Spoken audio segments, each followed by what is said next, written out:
bize rızanı kazandıracak, azabından uzaklaştıracak işler nasip eyle ya Rabbi. Devlet adamlarımızı hayırlı işlerde muvaffak eyle. Evet, Muş'umuz sebze haline kavuşuyor.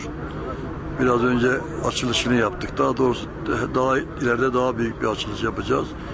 Muş'umuz o çileden kurtulacak. Sebze hali buraya gelecek. Kısa bir zamanda Dakika projesiyle %70 hibeyle 3,5 trilyonluk bir inşaatımız burada başlıyor.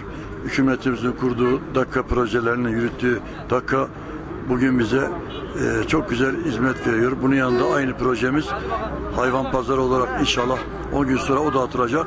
Daha sonra da tekrar hibe projeli Malatya terminali gibi bir otobüs terminalimiz dağıtılacak.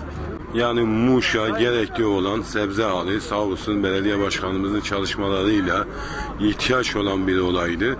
Bu da kısa sürede sağ olsun kendisi bunu tespit ederekten yani halkımıza ve esnafımıza böyle bir şey yaşattığı için kendisine sonsuz teşekkürlerimizi Muş adına belirtir, saygı ve hürmetlerimizi sunarız.